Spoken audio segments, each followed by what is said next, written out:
This podcast was brought to you in part by Dragon Shield. Use code PLAYTOWIN5 at the affiliate link down below for 5% off to help support the show.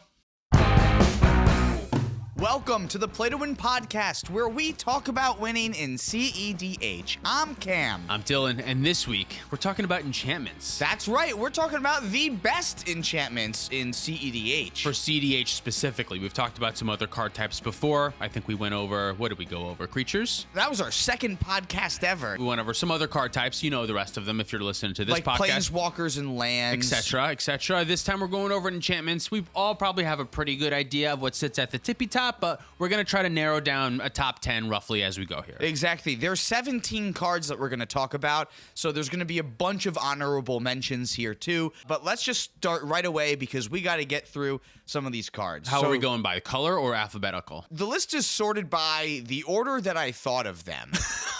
I like this order. This is a good order. So should I just should we okay, just go in this order? Because I was gonna pluck them randomly. Well, you tell me. Did you think of the best ones first? Because we should probably wait till at least like the middle before we talk about the best one. I thought of the best one first, and then I went, well, if I go in order, I shouldn't just do the best one first. So I purposefully didn't think of the best one first and then put the best one. I trust your judgment in this situation, in which order you want to present them. In which way you think of them now is how we should talk about them. All right, well, I'm going to do what I originally planned on and just pluck at them randomly from the list. Because I think that's fun. Sounds good. So the first card we're going to talk about is Food Chain. Ah, nice. Yeah, this is a good choice. This is a great card to start off with. Yeah, this is 2 and a green for an enchantment. I'm not going to say that. We don't have to say what it does. For the rest of the day. Oh, should we? We don't need to read the card? Oh, I guess we should. Yeah, I guess we should. I was going to read the card just because I feel like that's podcast etiquette. Yeah, you should read the card. You should. Yeah, read the card. All right. You exile a creature you control to add X mana of any one color, where X is 1 plus the exiled creature's mana value. Spend this mana only to cast creature spells. The second that I started to stumble over words, I regretted saying that we should read these. Not again. So that was a Food Chain special that we got. Yeah, combos with Misel Griffin, Eternal Scourge, and Squee. I really only see this seeing play in Atraxa, which actually is a commander that I do still see pop up in tournament results. Atraxa is still winning some games. Yeah. But for me, that's the only one that I've seen that actually uses Food Chain. Well, on the tournament side, yeah. I will say on play days, I am 0 for 2 against a Tali now. Oh, nice. Okay. Yeah. So after I took it apart, the deck only seems to be better. That's fair. You should put it back together. I'm honestly thinking about putting it back together. Yeah, because it is such a fun deck and it still does some wildly cool things. It still has access to broken stuff. And most of the time that I was winning the game, at least, was with Food Chain anyway. Like the dockside was always the backup combo, weirdly enough. Like Food Chain is what lets you power out several more Atalis, whereas like dockside was just good at getting your initial Atali out. But there's a billion other cards that are good at helping you power out your original Atali, that all you just need is like the one tutor in someone's deck to find Food Chain, and then you're just home free. Yeah, it is. I think you kind of mentioned this, but it's nice that Food Chain just works well with your commander. Just like exiling your commander and making its mana +1 means that you can, for basically 1 more mana, just recast your commander, which is what you want to do with Atali. Exactly. And a lot of times, like, you tapped a mana dork to cast Atali, and like now that's just 2 more free mana. Food Chain's also good in like Rocco. That's a deck that I've thought about putting together that doesn't see quite a ton of play, but I still think is actually pretty good. And Ukama and Kazur is a deck I've been thinking about recently just as like a fun deck to play, because it's still like a great way to win with Food Chain and not have to worry about exiling a win condition. Turbo Consult. You can just, in the Dark Demonic Consultation, exile everything named Food Chain, whatever. As long as I hit the Food Chain, we're good to go. Normally because the commander is the win condition. Yeah, exactly. So as long as you have a way to deal with Drannith Magistrate, you're good to go. This is the best enchantment that we've talked about all day so far, I would say. Yeah, what do we want to rate it on our classic play to win ranking scale of 1 to 5? 5 being a cEDH staple, it goes in every deck that it can. 4 being a good card in solid decks that are seeing high competitive play. 3 being it's a card you can play, it's playable. 2 being it sees fringe play, but not much more than that. 1 is this is not a good card, but people can play it. And 0 is this is a limited card. This is not good. Yeah, exactly. For other formats. I would rate this somewhere around a 3. This is a card you can play. I would rate this around a 4 because it's like it defines a lot of decks, and it's what makes a lot of commanders playable. That's true. It is you know what? You're probably right. I'm going to bump mine up to a 3.9. It is a solid win condition, and it is one of the better win conditions if you have access to those colors. It's just normally not a tier 1 win condition, but that would be a 5. I think it's just about Yeah, I think honestly, I changed my mind again. 4 is what it is. Okay, I was gonna say we're starting off on a good 3.95 to start the show off.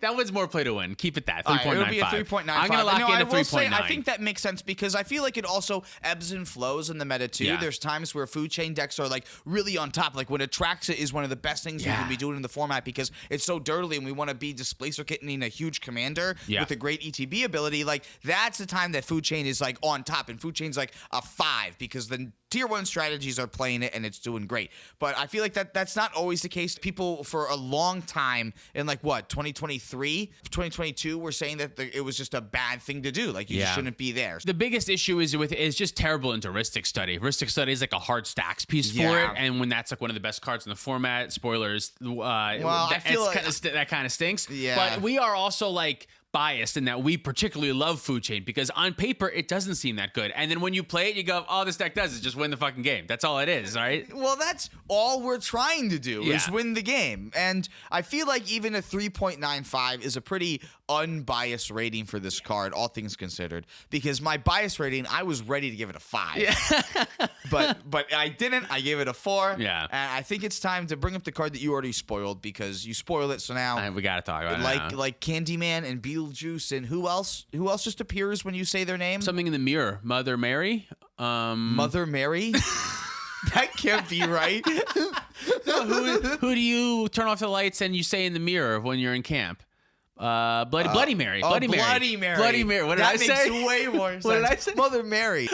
I mean, it is the Christmas times. Yeah, Rhystic Studies is the card. Rhystic Study? Rhystic Study, yeah. Rhystic Studies is the YouTube channel. Rhystic Study. The singular. Oh, God, please don't put 2 in your deck. I actually I forgot to mention this in the video, but someone in the tournament who was on Zur against me, they got to Rhystic Study, and then they had Mirror made to copy their own Rhystic Study. Wow. And it was, oh, my God. That's part of the reason why Bowmaster got so huge. I regret not pointing that out in the episode last That's week. fair. Yeah, Brandon had like an enormous Bowmaster token that won him the game. And that's how he killed us with combat damage. Yeah, so the 2 Rhystic Studies ended up being his downfall. What does Rhystic Studies do? Draws you a card if your opponent does not. I thought we weren't reading the card. No, you said we are. We read Food Chain. We got to read this one. Then we regretted it. I didn't know if that was a joke or not. No, it's for the podcast. We got to fill the airtime. Good point. Yeah.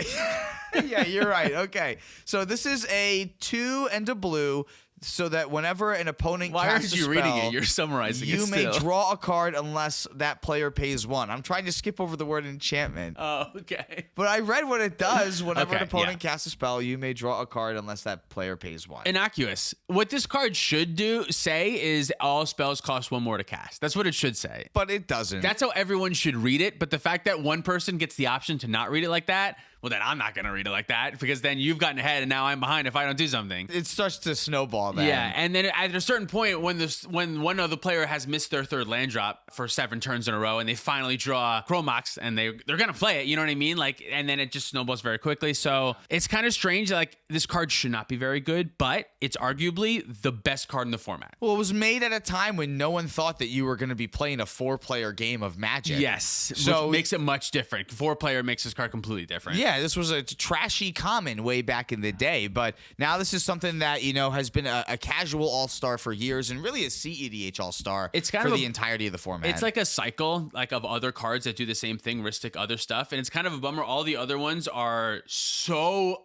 terrible, not even close to anything remotely playable. Yeah, because like the other one that I think would be remotely playable would be the Tutor. Yeah. Because it's 2 and a black so that you can demonic tutor, but if anyone pays 2 mana or 1 mana, it's 2 mana. 2 mana, then you can't tutor. Which is like, that's a free counter spell that's stapled onto your tutor for your opponents. That feels so bad. But yeah, Rhystic Study, I think it's the thing that's most often mulliganed to. It's the best source of card advantage that we have in the format. It ends up just being a consistent draw engine throughout the game. It's so powerful. It's the best card to have when you're behind. It's amazing while you're ahead. It's great when you're on parity. It's like amazing in every single one of the quadrants that that's a good point. You need them to be in. And Rhystic Study is a perfect 5 out of 5. perfect me. 5 out of 5. There's an argument that it's the strongest card in the format. Is that fair? Depending on how you define strongest, yeah, but like it does what the format wants to do the most, and like it allows you to get the resource the easiest that lets you win the game the most. Like Yeah. if you just have this in conjunction with mana, you can't lose. right, and this can find you mana. This It can finds find you you mana. anything, even mana. Right? Yeah. So this should be looked at as a stacks piece. yeah. But it's not. not. Yeah, and I think that has to do with the multiplayer aspect, and sometimes for one player, that sacrifice of a card is worth it, and then for the other player, now that the sacrifice has been made, they can't fall behind, like we said before. So 5 out of 5. Moving on. Boom. All right. So Deafening Silence is our next card. This is 1 white, and this says each player can't cast more than 1 non-creature spell each turn. I don't really love stacks pieces much anymore, but I think this is one of the better ones that we have. This definitely had its time in the sun. Yeah. Like there was a time when stacks was ruling the format. Just basically rule of law effects are so good at shutting down ad nauseum strategies and any of the decks that are trying to use Underworld Breach and cast really more than 1 non-creature spell a turn. Yeah, and this one is just key because it's only 1 mana and you can play around it yourself. There's no more reason to play stacks pieces that affect you and your opponents equally. Don't do that anymore. We have Right. so many options. You have to lean into the ones that you can easily exploit yourself, because otherwise, if you're slowing yourself down too, you're not doing anything. You have to be slowing your opponents down more than slowing you down. So in a creature heavy deck that you can play this and then follow it up with 2 mana dorks when everyone's very limited on their mana production, you're going to be in a much better situation. Yeah, I think this could be a contender for that Rocco deck that you're thinking about Big putting time. together, Yeah. because this is like great at interacting with Underworld Breach decks that you don't have a great way of interacting with at instant speed. You just put this down and now you just can't win right now. Yeah, the only scary part about this one is that sometimes it can make it so that your opponents can't do extra things. Like if you have an opponent that's going through a creature combo and placing several creatures, and your opponent uses their 1 counterspell and then can't follow it up with the second one because of Deafening Silence, but the other opponent is just like playing creatures to stop that, then that's a shitty situation. That doesn't come up a ton, and you can communicate with your opponents maybe, but I still think overall it's one of the ones that it's going to help you more than it'll hurt you, I think. Yeah, I think what it will also do more often is like lull players into a false sense of security that they can still go through their Thoracle consult line through this, but then someone else still has that one piece of backup, and now they can't protect their combo too. So that's just one example of a creature and a non-creature card combo that like Kinnan Basalt Monolith could be the same thing, right? You just put them in a spot where now they can't protect what they're trying to do, and you can take advantage of that too.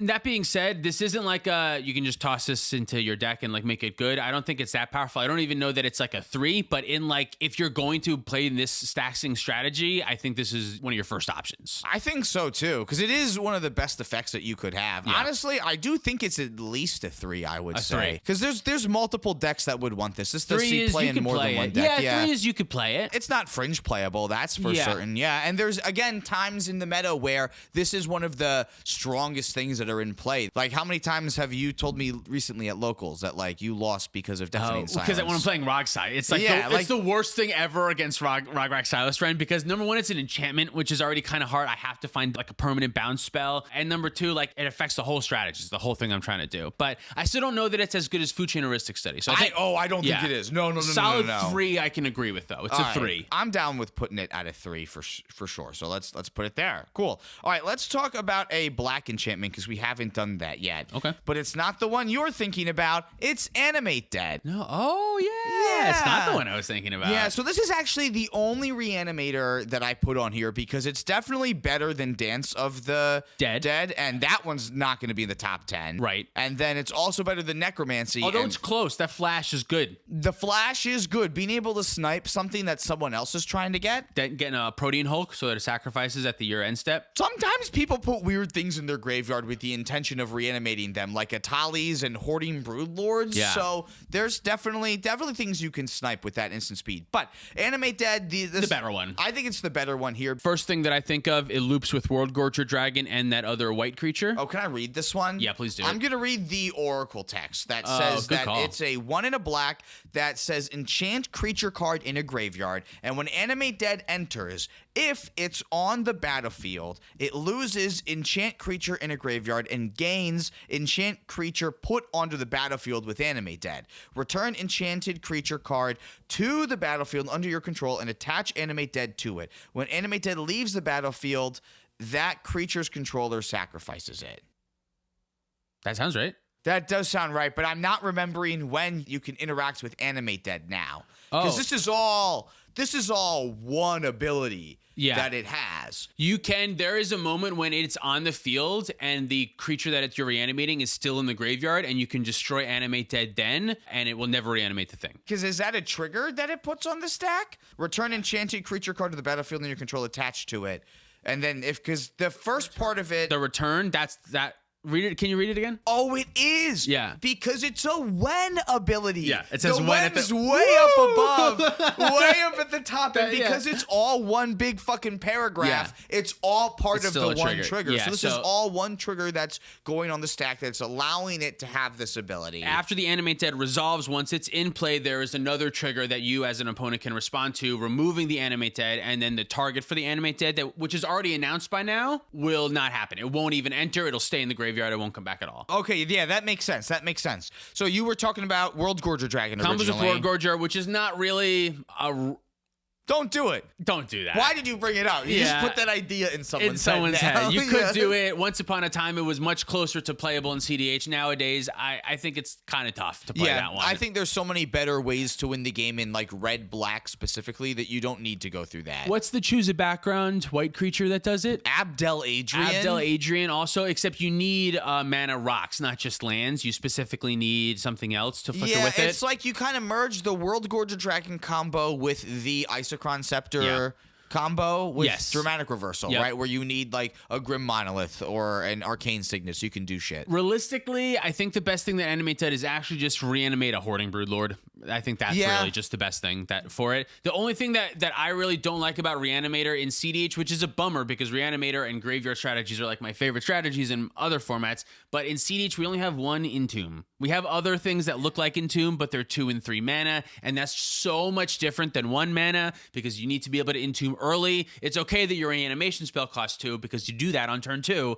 but on turn 1 you want 1 mana Entombs, and they can't print more 1 mana Entombs, right? So like, well, they did. They printed Gamble. Yeah. Yes, very good. That's funny. Overused joke. Yeah, there we go. But yeah, in 60 card formats, you play 4 Entombs. 4 out of 60 is pretty good odds. In Singleton, 1 out of 100 is pretty bad odds. Yeah, so like you have to play other cards like Buried Alive, which is still good. I guess we have Unmarked Grave. There are some, but they're just 2 and 3 mana. Lord. It's just which is more expensive than you want it to be. Yeah, they're not 1 mana options. Yeah. So honestly, I think Animate Dead's gonna be pretty low on the list for me. I'm not gonna lie. So my gut, I like it. Is it worse than Deafening Sounds? Oh, it's worse than Deafening Sounds. Sounds. I think if you're doing this, you are already at a disadvantage in the strategy that you're playing. Yeah, that might be true. Because it not only opens you up to counter spells, but it opens you up to like so much removal. There's not only so much removal, but there's also the graveyard interaction that people are packing in for Underworld Breach, which is already a tier 1 strategy. So the endurance that just like green decks are just happen to play, like they're gonna be afraid of your Hoarding Broodlord line that you're gonna go through, or like your Chatterfang line that you're gonna go through, whatever it is. Chatterfang? Yeah, I got Chatterfang on the brain because I'm thinking about like Kennerith Reanimator and how I lost to it in the tournament. Okay, so like that was I guess that's fair. I still think it's a 2.5 though. Yeah, which is still worse than Deafening Silence. Yeah, worse than I think I can agree with that. This is way more on the lines of you could play it. You could play it. Like it's a phantasmal image, really. Well, 3 is you could play it. Right? I think that's what I said. 3 is you can play it. Well, okay. Well, then let me amend that. 2 is like you can in a fringe deck. It's all right. That's what you said. 2, okay. I think 2 is like in a fringe deck. It's okay, and then 1 is like. Well, then I would give this a 2. You give it a 2. Remembering what the scale is, then I would give this a 2. 5 is a cEDH staple. 4 is this is a really good card. Like this is a good card in like a chunk of decks. It's not a staple, but it's a good card in chunk of decks. 3 is like you can play it. It's fine. It's good. You know what I mean? In certain decks will be fine. 2 is this is very fringe. This is good. It's fine in the fringe deck, but it's really very fringe. 1 is we don't think this is very good at all. 0 is this isn't in contention. Yeah, this is way more a 2 for me. You think this is a 2? Yeah, okay. I think this is closer to 2. I'm going to give it a 2.5 for my love of reanimation, and maybe one day, knowing that you're probably right, it is a 2, but I will stand with my 2.5. Well, I'm fine with the 2.25 than that it will end up getting because this is something I probably would recommend this more than some other cards that you could play. Yeah, there are worse cards. There definitely are worse cards. Like, do you want to talk about a worse card? Please. Oh God, what's a worse card? Find one card worse than Animate Dead. Worse than Animate Dead for $1. All right, Steel Enchantment. Oh yeah. This is 2 blue so that you can enchant an enchantment. Oh, what a fucked up sentence. And then you control the enchanted enchantment. Yeah. This is great if you're playing a drinking game. Someone named the word enchantment. Yeah. I put this one on here, and I don't know that it's really good because I don't really see too many people playing it. But if we're in a Rhystic study world, maybe this is close. I feel like it's a card that I think about more and more. This is a cEDH card that spikes tournaments in decks that you don't expect it to. Like, remember that Talion deck that won a tournament, and we were really excited about it. We went all into it. Like, we went over all the cool cards it was playing. This was one of them that it was on, and it seems really good in the Rhystic study metas. If you make it to the final four, where you're probably playing against like a Timna Crom and a Timna Thrasios and some weird deck that you've never heard of, but it's playing blue, I feel like this card is great there. I like it against Rhystic studies, specifically. Yeah. But it needs to be specifically Rhystic study. It's not quite as good against Mystic Remora because you still have to pay for it. It's still good. Like Mystic, the problem with Mystic it, though, Remora is good. like, I already talk about how I don't like cards that are only good against like certain cards, right? And this is one that like this is really only good against that one card, which I guess yes, people are mulliganing for and like they're actively trying to tutor for and like they really, really want it in play. So you will see Rhystic study in play an absurdly larger amount than a lot of other cards in someone's 99. But I don't know. I feel like that's too specific, too fringe. Yeah, you have to be in low color blue, and I think there it can be fine if you plan on drawing 1,000 cards. And sometimes this one's dead, but when it's good, it's insane. I think that's okay. So I wouldn't mind it in some like blue or 2-color blue decks. If you're playing a tournament and you expect a lot of Rhystic study, I think you should play it there. But I don't think that your casual pods, I wouldn't run it there. What are you gonna take, a carpet of flowers? What are you gonna take, a carpet of flowers? Yeah, and like you're gonna keep opening hands that are gonna make you feel confident because you have Steel Enchantment. And then it's gonna be the one game where they play the One Ring or the artifact creature, Ledger Shredder, and nothing that you can take. Yeah, exactly. Yeah. So I'm gonna give this card a 1.5 is what I would give it because like. I mean, technically, all these cards you could play. You could play them, right? Yeah. But, like, this one is so niche in particular that I think that I want so many other cards in my deck before I want this in. I think I agree. It's just one that's kind of on my radar. But, yeah, I'm going to give it a 1.6. All right. So, a 1.55 this card will get. I mean, the math's a lot easier when Tyler's not here. All right. Should we branch out? Let's branch. Let's do some branching. Let's get a little bit of abstract. Green enchantment? Is that what's going on? No, we're not going into green yet. I guess we already were in green. Food chain. We talked about food chain. We're going to talk about an abstract one here. This is Urza Saga. This is an enchantment. This is an enchantment land. Yeah, it's a saga too. It's so many things. Its chapter 1 says that it gains the ability to tap for colorless mana. And chapter 2 gives it the ability for 2 colorless mana, or for 2 generic mana, to create a 0/0 colorless construct artifact token with this creature gets +1/+1 for each artifact creature you control. Henceforth will be called a Karnstruct. Karnstruct, yeah. And then its third chapter says search your library for an artifact card with mana cost 0 or 1 specifically. Put it on to the battlefield, then shuffle. Urza Saga is such a cool card. I love cards like this that have a little tutor restriction on them because it allows you to like build little things to find, little packages for it in your deck. I don't know that it always makes that good, but I just like doing that as a deck building pile, like Ranger Captain of Eos and Urza Saga, and having these little like things that can go like Haywire Might. I love that Haywire Might can be found by both Urza Saga and Ranger Captain of Eos, and Haywire Might can get rid of the One Ring, which is pretty neat. The reality of Urza Saga is 3 and 4 and 5 color decks can only afford to play maybe 2 colorless lands, and Ancient Tomb and Emergent Zone are normally them. I'm always way higher on those two, yeah. So like playing a third one, you kind of have to be in 2 color or like low pips in a 3 color deck or something. Yeah, I think some 3 color decks can get away with it because it can like fetch you other ways to make color mana, like your Chrome Mox or your Mox Opal and stuff like that. But ideally, it's getting you either like a Soul Ring. Just for more mana, because more mana is never bad. Or it's getting you like a Grafdigger's Cage, like another one of these toolbox cards that, again, like will depend on where the meta's at and what your deck is doing to figure out how good it's going to be. I like this card a lot, but like I said, only in those specific decks. I think for me, it's around a 3, probably like a 3.2. I think it's better than Deafening Silence. I think it's better than Deafening Silence. It's an all-star in Magda because it just gets you Universal Automaton. Which is like a tier 1 deck, Magda is. Magda, I would say, is a tier 1 deck, yeah. So I would give it at least a 3.5 And what did you give it, a 3.2? Yeah. What do we have around there right now? It's just Deafening Silence at 3 and then Food Chain at 3.95. Okay, it is closer to Food Chain, I would say. 3.5, I'll agree. 3.5? 3.5, I agree. You got me. I don't have to do any Yeah, math. no math there. Urza Saga, and we said 3.5? Yeah, and it's strange. This is a card that, like, in some other formats is so much more powerful than it is in cEDH, because that construct, that really doesn't matter as much in this deck. It's really the tutor. I think that's the good part about it. It making the construct, like, can come up if you're playing a stacks of your deck or whatever. If you're playing artifact heavy strategies in Urza, you know, it can be fine. But overall, that tutor is what we're looking for with this card only. So I think without that, it brings it down to that 3.5. Also, its dyssynergy with Blood Moon also makes it pretty. Maggots, the Moon, and Blood Moon, it just dies right away. Yeah, exactly. State-based actions are a hell of a thing. Let's talk about the only red card on the list. Oh, let me try to... Oh, okay. Well, do you want to prove that you know what it is? Underworld Breach? Yeah, that's what it is. Yeah.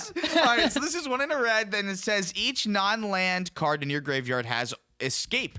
The escape cost is equal to the card's mana cost plus 3 other cards from your graveyard. You may cast those cards from your graveyard for their escape cost. And then it says at the beginning of the end step, sacrifice Underworld Breach. Oh, yeah, I forgot. Yeah. You don't normally get to the end set when you cast it. I know, yeah. Normally you just win the game instead. Another 5 out of 5, another contender for best card in the format, I would say, right? It's up there with Rhystic Study. It can't be a 5 out of 5 because we gave Rhystic Study a 5 out of 5. Yeah, I think it can be. So how do we rank the two of them? Like, how are we going to say which one's better? Because we have to come up with the top 10. You think this is... I don't know. Well, is it a 4.9? I don't know. Is it better or worse than Rhystic Study? I'm comfortable giving this a 4.99, a 4.9 repeating, if I'm being honest. You're probably right, because I think Yuriko is the only blue deck that doesn't play Rhystic Study, and that's probably wrong. Every other blue deck plays Rhystic Study. Yuriko doesn't There was a stretch where they didn't want to spend 3 mana sorcery on the Rhystic Study because all you want to do is ninjutsu. I don't know about that. Oh, yeah, I'm just going to put a bunch of bad cards in my deck to do this fun thing where I bounce creatures. But besides that, I had never really seen another deck that doesn't play Rhystic Study on purpose. There are decks that don't play Underworld Breach that are Magda, red. another tier 1 deck that doesn't play Underworld Breach. Blood Pod. There's like a ton of red decks actually that don't play Breach. Just Breach is like powerful. But it's also like only the second best win condition in the format though, too, right? Like fast as Oracle, I still rank higher than Underworld Breach. You're right. Okay, yeah, you're right. All right, I'll give it a 4.9. I'm going to give it a 4.8 because I know what else is coming up on this list, and I think that there is something else that I want to save a 4. spot for. 4.8, 4.8, 4.85. Underworld Breach is going to get a 4.85 from me.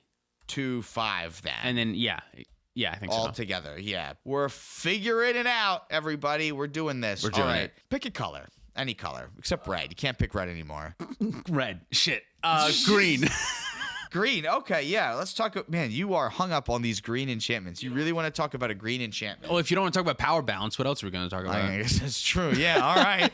Let's talk about survival of the fittest then. Oh, I found a rekindled love for this card recently. Yes. I'm excited to pick one up for myself for the first time, actually, now. Very nice, yeah. Because this is 1 and a green for an enchantment that says for a green mana, you choose and discard a creature card, and you search your library for a creature card, reveal that card, and put it into your hand, then shuffle. So in Timnatana, this is for a green and a generic. Discard any creature from your hand, so that we're at 3 total mana to go find Devoted Druid, and then discard the Devoted Druid. So no, what deck are you talking about? You said Timnatana. Did I? Yeah. I'm stuck on Timnatana.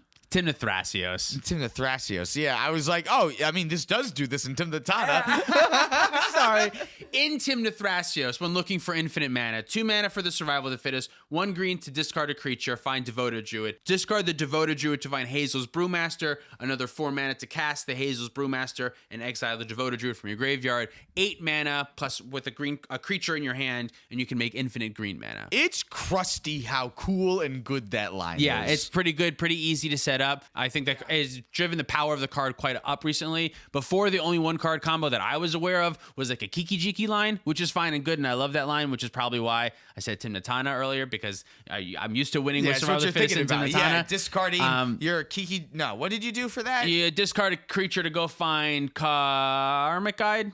Wait. Oh, eventually, right? You discard a creature. Karmic Guide's the last one. Yeah, because you find discard for Kiki Felidar, Jiki, discard for Kiki Jiki, discard for Karmic Guide, and cast then you Karmic cast Guide. Karmic. That's like 11 mana or something ridiculous. That's This is 8 so mana. much. Yeah, so many searches too. I think this card is good. Historically, powerful Magic card has done strong things since it's printed in every format that it's been in. Oh Christ! When this was in Standard, this thing was ungodly. Wasn't like I think Vengevine was in Standard at the same time. Is that true or is that a different time? How it worked? Holy cow! I think there was a time where Vengevine and this were available at the same time in a format. Maybe that I'm just was talking extended. to my ass at this point. Yeah, but maybe. I don't know. I only usually play Survival of the Fittest if there is a combo with it. If it's just as a tutor, I don't know that it's that as great in cEDH. Still powerful, but I really like it if it has that power to be a 1-card win condition, which in Timnith Thrasios it is. I think it's maybe not as good as Food Chain. I definitely think it's not as good as Food Chain. But it's close. I'll 3.8, 3.7. So it also, whoa, geez. So it also has, that was an overreaction to the thing you said. I'm sorry. 3.7 feels reasonable. Yeah, because I mean, it does also have like the upside in those Reanimator decks. Like this was a way that you could also get like your Razaketh into the graveyard.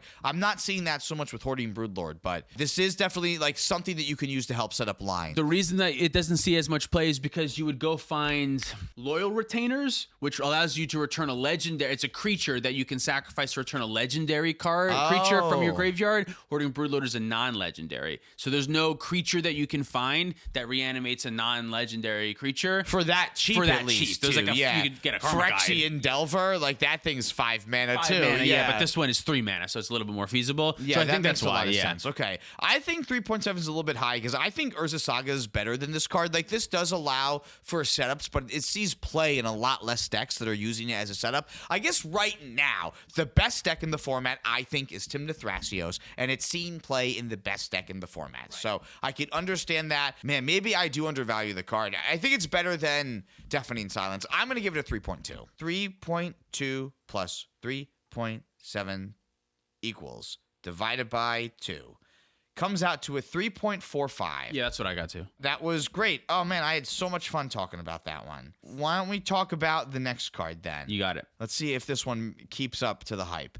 This is Blind Obedience. Do you remember this card? This is 1 and a white. It has Extort, which means that whenever you, the player, cast a spell, you can pay a hybrid Orzhov mana. And if you do, each opponent loses 1 life and you gain that much life. Artifacts and creatures your opponents control enter tapped. Yeah. It's so simple, but so good. Yeah, quite a decent stacks piece, but the fact that it's also a win condition if you're going through loops that allow you to like recast things over and over while making millions of mana, and then you can use your Blind Obedience to actually finish people off. That's so cool. I always forget about that too. Yeah. I think that's, to me, like that's the only time I'm playing Blind Obedience. If I both am interested in the stacks effect because I want the game to slow down, and also my win condition is a flicker in and out, and it can be like another like part of the win condition. I like it a lot there. I think the card's just good in general. Even without Dockside Extortionist, it just still shuts off so many win lines. Like, creatures are ever more prevalent right now, and being able to make them basically useless when they enter feels really, really good.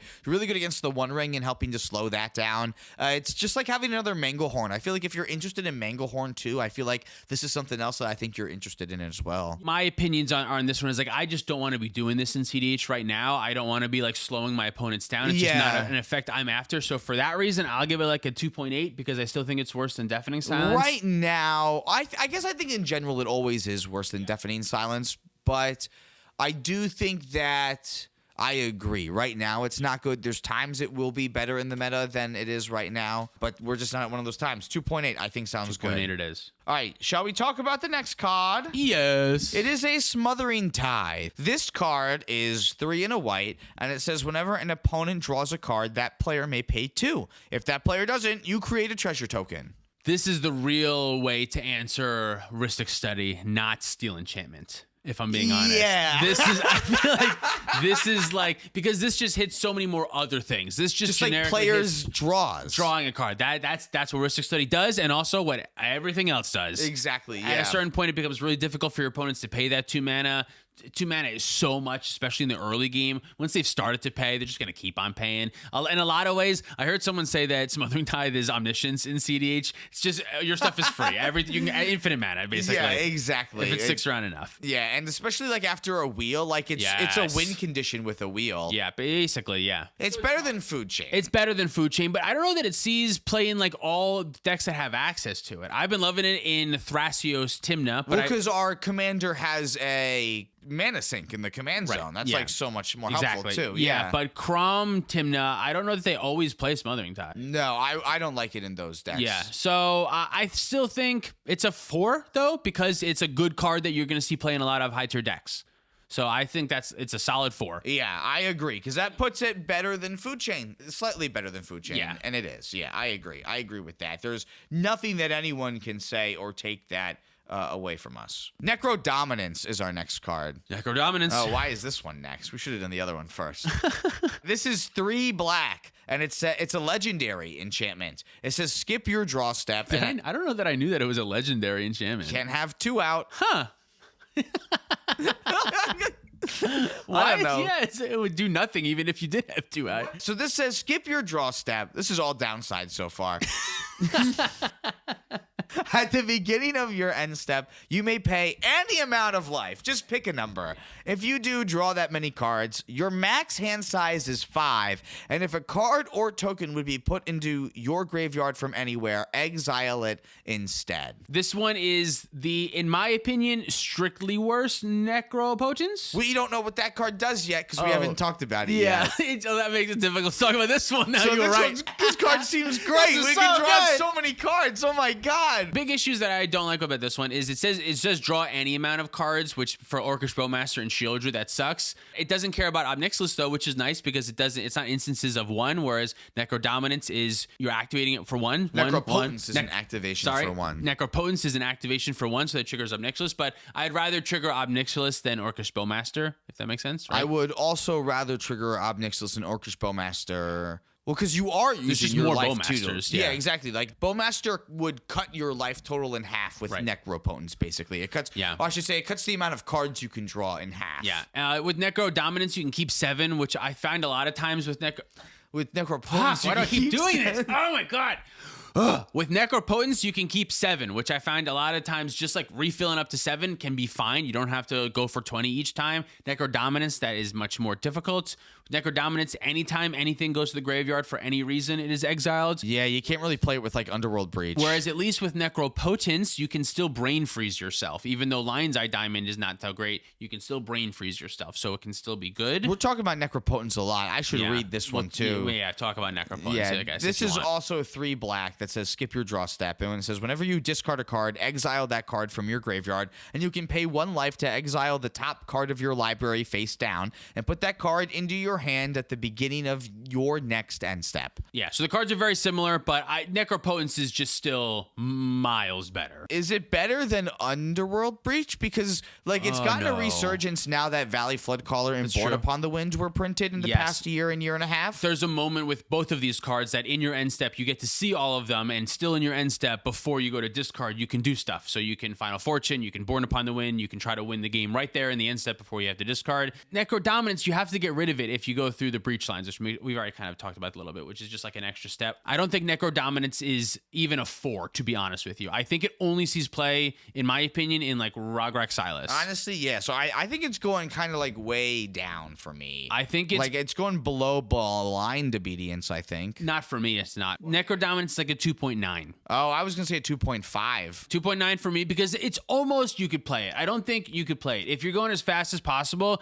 and you just want to draw 30, it doesn't matter you're going down to 5 because you plan on winning the end step. It's good there. It's more difficult. It makes a lot more steps, and just Necropotence is always going to be the one that you go tutor for. Necrodominance, you're only ever going to cast it if it's just in your hand. You're never going to go look for this. Yeah, it feels really sad that way that you're never going to do that. You're never going to go find this card ever because Potence is always going to be better, I think. Potence is always just going to be way better. Unless there's an Obnixilis out, I guess. I guess, yeah. Well, it's going to get a 2.7 then after we round our answers together. Yeah, I think what you said is really it. Like, there's enough downside that most decks don't want 2 of these, and that it just is going to end up shafting Necrodominance a ton. Whereas Necropotence, I think, is Oh, man, it's definitely better than Smothering Tithe. Yep. But I don't know if it's better than Underworld Breach. I would probably give Necrodominance a 4.8. I'm going to give it a 4.8 because Underworld Breach is a 4.825.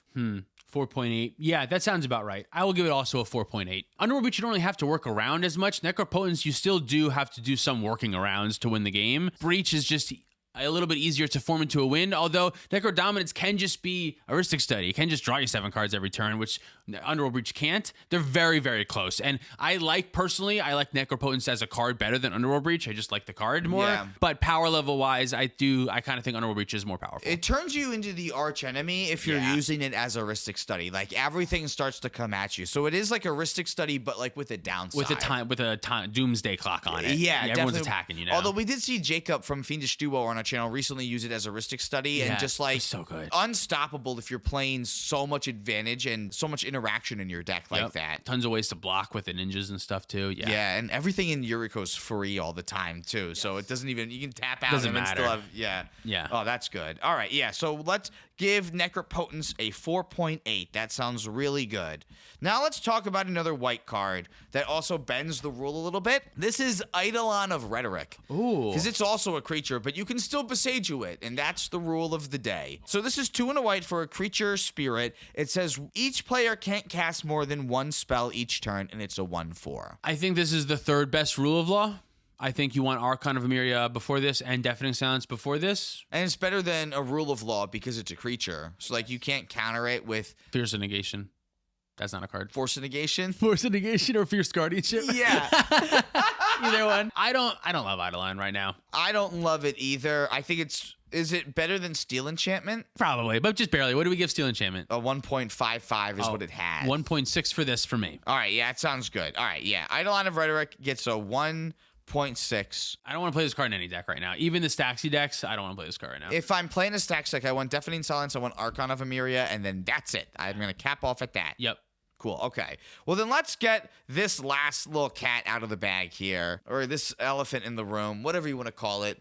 Mystic Remora. I guess it's a fish. Oh, Mystic Remora. This is a blue mana, and it has cumulative upkeep of 1. Which means at the beginning of your upkeep, you put an age counter on it and then sacrifice it unless you pay its upkeep cost for each age counter on it. And whenever an opponent casts a non-creature spell, you may draw a card unless that player pays 4 mana. This is the 2nd best one. We got to cut right. It's a 4.9. 4.9. Yeah, easy everything 4.9. that we said about Rhystic Study, this true. applies to, except it's something you can do on turn 1, which is absolutely nutty. The reason why it's worse is this one can be played around. The table can talk and say like, hey, I can just like get away with land drops and creatures for now. We can wait this thing out. The upkeep costs are going to eventually have to have it go. But on the downs other side, 1 mana versus 3 is much cheaper. And then 4 mana versus 1 is impossible. No one can pay 4 mana. People can pay a Rhystic Study and just keep going. You know, I can, hold back a little bit. With Mystic Remora, they may have to do absolute nothing at all. And that is much more difficult. So I really like Mystic Remora. I think 4.9 is the perfect thing. And we've been kind of saving that spot for it because it's just kind of known. It's the best thing you can be doing in cEDH. Best thing that you can be doing in cEDH. It's the best turn 1 play is either Mystic Remora or Rhystic Study. Another thing that I'll mention is Mental Misstep. That's the only other thing that for Mystic Remora you have to watch out for Mental Misstep. Oh yeah, right? But that's true, you know what I mean. Yeah. That's just like part of the metagame, part of what's going on. Right. Yeah. It's good to have something against Mystic Remora. I don't think that's necessarily a bad thing. All right, so we only have 3 more cards to talk about here. So we're going to talk about Copy Artifact next. This is 1 in a blue. It says you may have Copy Artifact enter as a copy of any artifact on the battlefield, except it's an enchantment in addition to its other types. Yeah, so this is another one that just like sometimes is just an extra mana rock. I used to see this card a lot more in the days of Isochron Scepter, right? Yeah, Stuff like that. Because you would use it to copy Isochron Scepter so that you could put your actual win the game condition underneath it, and then that way, as you would continue to go through your Isochron Scepter loops, you could bounce an entire player's board with like a Chain of Vapor, not that, like a Cyclonic Rift. Right, or you could like Assassin's Trophy every card off of their board. That's a better one. That's a good one. I used to like doing Noxious Revival so that way I could literally loop through my entire deck that way. But there's so many cool things it does, and it also just copies the One Ring right now, which just gives you more of a reason to want to play it. Is it word in that? It's a clone, right? It's a clone, So you'll get the cast trigger since you cast since you cast it if you copy the One Ring? Exactly, yeah. Okay. So just like if you were to Phyrexian Metamorph the One Ring, it's the same thing there. Yeah, so if also I think some weird things to think about are stuff like Esper Sentinel. 2-mana Esper Sentinel is not the worst thing in the world. That's true. And even Soul Ring, like 2-mana Soul Ring is still fine. I think the issue is just there's so many good cards now that can be played over it. Realistically, I think it's only really as good as like a Signet, an Arcane Signet, and Arcane Signet's better than this, right? Yeah, that's true. That's the problem. It's is just that not as that's consistent. That's the floor. Well, I guess the floor is nothing. The floor is It's nothing, straight unfortunately. nothing. Which is the same thing with like Steel Enchantment. Where like, yes, the ceiling is very high, but when this is nothing, I can't afford to draw nothing. That's the thing. Yeah, and that's the problem. I can't play cards in my deck that are stone cold nothing at any point in the game. There's just too many good cards. There's no reason to play bad cards. But is my it's thought. better than Steel Enchantment. Because there's more artifacts that it can copy that you want. The Steel Enchantment, it could be like a meta pick when in like Rhystic Study is like lights out, like taking somebody else's and having your own. It can be so huge. It's really good against that one player. Copy, I feel like copy artifact is never incredible. Sometimes it's fine. Like copying the One Ring is fine. I don't know. Like it can be good. Somebody else already has the One Ring and they're drawing the cards before you do. Yeah, and Steel Enchantment totally swings the pendulum in your favor as opposed to pretends like it's going to keep you up. This one's got a higher floor. It can just like at worst be some Soul Ring or Monolith or whatever. That's fine. You know what I mean? Wow, is copy artifact worse than Steel Enchantment? I'm going to give copy artifact a 1. Oh, God. I'm going to give it 2, which is going to give it a 1.5, and that means it's worse than Steel Enchantment. I think that's true. I think Steel Enchantment has just a high enough ceiling is more appealing. Higher ceiling. All right, cool. Well, let's talk about Dress Down next. Oh, yeah, we haven't talked about that. No, we haven't. So this is 1 in a blue. It has Flash, and when it enters the battlefield, you draw a card. It says creatures lose all abilities, but at the end step, you sacrifice it. I like this one specifically if your way to win the game does not include creatures at all. Yeah, like if you're trying to Underworld Breach, really. With Brain Freeze or something, rather than ending on Thassa's Oracle, you just Brain Freeze your opponents out instead. If you're doing that, I think this is perfect because in your last opponent's end step, you can flash this in, and then you can untap with this effect still in play, and it won't get sacrificed until your end step, right? Yeah, but that was great when, like, everyone was playing creatures that interact with the board. But now, like, even Thrasios Tymna decks don't play Drannith Magistrate anymore. Yeah, not as much, which is kind of crazy. It is still, like, a decent way to get out from under a Orcish Bowmaster or a Opposition Agent too. Something like that. Winota player. I've heard that deck's coming back. Yeah, I think it's a good... I compare it to Cyclonic Rift, and, like, it's a good answer everything. The only issue is it's yours, too. So, like, in the past, that was more of an issue because it shut off your own dock side. Now that doesn't matter as much in the decks I want to play it. I guess Cyclonic Rift also shut off your own dock side because you bounced all of their stuff. That's kind of true. And you're then right. Now you exactly. get one with your dock side. Yeah, you're right. But I think Dress Down is good. I don't see it as much anymore, though. No, just because there aren't as many creatures out there that you want to completely wipe away. Like right now, a regular 1-mana bounce spell's way more efficient and way more necessary, I'll say. Yeah. We've also gotten into the Floodmaw, and between Into the Floodmaw, Chain of Vapor, and Snap that are all effectively 1 to 0 mana, all said and done. That's just so much cheaper than 2, which is like a huge difference. And then you don't really go to like an extra effect of that. Yeah, that's kind of the main thing, I think. But I do think there are some decks that can play this card pretty well. And there's times where it's going to be better than it is right now. Yes, and I think it's still better than Deafening Silence, honestly. I think so too. Is it better than Survival of the Fittest than Urza Saga? Probably I think we're not. starting to get into that murky territory. I would say it's probably not better than those two cards. 3.3 for me on this one. All right, I was going to say a 3.2, so we will give Dress Down a 3.25. Okay, and then our final card, then Dylan. Do you have any idea what our final card is? I don't think it's a black enchantment. I don't. Oh, it's like a left field, like one of those white tax cards. Is there a blue enchantment that I'm not thinking about? I'll give you a hint. You never remember the name of this card. Oh, no. I'm not going to remember the card they never remember. I guess, yeah. What is it? Oh, I guess that this was a mean joke to play on you then. This is Touch the Spirit Realm. Touch the Spirit Realm. Yeah, this is an enchantment, isn't it? This is an enchantment. It's never doesn't played really as feel an like enchantment. it. Yeah. But yeah, it's 2 and a white for an enchantment, and when it enters, you exile up to 1 target artifact or creature until it leaves the battlefield. But you can channel it from your hand for 1 and a white to just discard it, and then exile target artifact or creature and return it to the battlefield under its owner's control at the beginning of the next end step. Yeah, that channel. That's the real thing. In this Yeah. Rhystic study world, you can have all the cards you want in your hand, but interacting with channel is difficult. You're not playing Stifle. You're not playing weirdo shit. I know that because we're playing cEDH. And then if you're playing those cards, your deck's at a downside. Yeah, yeah. So if you got me this game, I'll get you 90% of other games. Exactly. So that channel is huge. And one thing that I also really like about this is the thing coming back. If I want to exile your Drannith Magistrate, I cast my commander and the Drannith Magistrate comes back. That's great with me because now my commander's out and it's still fucking you guys up. Being like, you can get rid of it so you can win the game, or you can just like get rid of it temporarily so you can sidestep it. I think Or it's fine. you can protect your own thing that you need to come back to, like protect your own Kinnan, and then at someone else's turn, your Plagon Giant, the battlefield trigger comes that's back. so good. You make infinite mana on someone else's turn then when your commander comes back, right? Like there's so many things that this allows you to do that helps protect you from the blowouts that permanent removal can. Yep, I've been thinking a lot. This one I don't currently play it in my Timna Thrasios list, which is the deck that I've been looking at a lot. I think I'm going to. I don't really want to. I feel like I can cut Abrupt Decay, but I'm not sure. I want to cut something. The easiness to cast of this one is also super relevant. Yeah. Abrupt Decay being black and white when I'm looking at Tundra sucks sometimes. So. I think the real crux of this is how much do you need answers to Underworld Breach? Because this cannot answer Underworld Breach. True, and I've been on the opposite side of that where someone thinks they can stop my win and then I go, touch the spirit realm. Artifact or creature only, not enchantment. Exactly. So you gotta watch out for that a little bit. When you cast it like for a 3 mana, it's still artifact and enchantment. Right? Yeah, it's very much in that Kamigawa thing of we can hit the Kamigawa vehicles and shit. Gotcha. Yeah, I like this card a lot. I think the channel is huge. I think it's worse than Urza Saga. I think it's worse than Urza Saga too. I mean, is it better than Dress Down at a 3.2.25? Because I feel like it's better than Dress Down. I think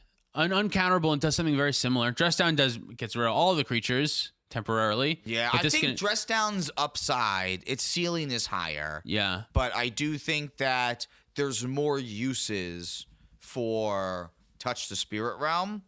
So I could see that. Is it better than Survival of the Fittest? No. All right, but it's not better than Urza Saga. Where's Urza Saga? 3.5. Where's Survival of the Fittest? 3.45. It's worse than both of those cards. Let's give it a 3.3. That sounds great. I love a 3.3. It's not even going to be in the top 10 probably, right? It is, Is actually. it? Okay, yeah. 3.3 we'll give it. 3.3, okay. I'm confident at the top of our list. I'm less confident as we go down. That's all kind of loose. Depends on the pilot. Depends on the deck. But I'm confident the top 3 are right.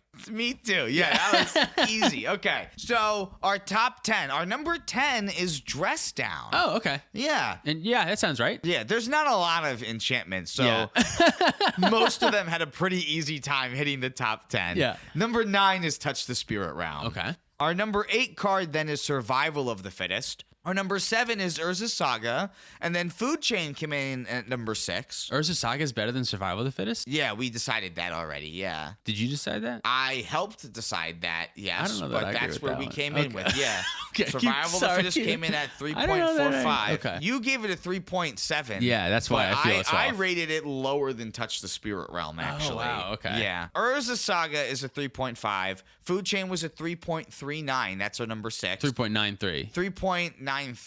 3.95 is what makes sense. Where did the 3 come from? Well, yeah, the first number. The first 3, number, yeah. okay, yeah. Our number 5 is Smothering Tithe at 4. And then Necropotence is our number 4 card. That came in at a 4.8. Big gap there. Big gap. Yeah, big gap. Underworld Breach is our number 3. That was a 4.825. And then Mystic Remora was our number 2 at a 4.9, followed by Rhystic Study, the perfect card, 5 out of 5. Flawless. Flawless. That's perfect. Honestly, I do really like this list. I think it's pretty good. Thanks so much for watching. If you'd like to support us directly, you can do so on Patreon, like our $100 patrons. Spengler, Demetrius Clark, Larceny Roars, Your Boy Blue, Sparky B, Insomnia, SC Phillip, Olden Grumpy, Gecko21, Caleb Ritchie, Zach Hartley, Reactive, Sean of the Ice, Stormageddon, Luke Cook, Demon of Rosgrease, Peter Stewart, Cornell Wild, Uncle Butts, Nick Foles, Godo9, Quad J, Hamid, Lauren Connell, and Baby G-Bus. If you want to pick up any of our new merch, like our sleeves or our new shirt and pants designs, you can do that at playtowinmtg.com. Thank you, Dragon Shield, for supporting the show. Use our affiliate link down below for 5 and code PLAYTOWIN5 for 5% off. Follow us on TikTok, Twitter, Instagram, and Blue Sky for more content. Thank you so much for watching. See you next time. Here they are. It's Roy Turner, Mystic Muffin Man, Jacob Bauer, Tyler Watson, Zachary Coulson, Jabaha, Mace the Ace, Dalton Poteet, Hoboghost, Justin, Man Solo, Jacob Depp, Jan Wildfang, Thomas Bueno, and David Nelson. Dead, and then the target for the Animate Dead, which is already announced by now, will not happen. It won't even enter. It'll stay in the graveyard. It won't come back at all. I might have to sneeze again in a second. I hope you include the of me pausing perfectly for you to sneeze at that. That was perfect. Okay. Yeah. Yeah, dude, Urza Saga is such a cool card. Excuse me. What the hell?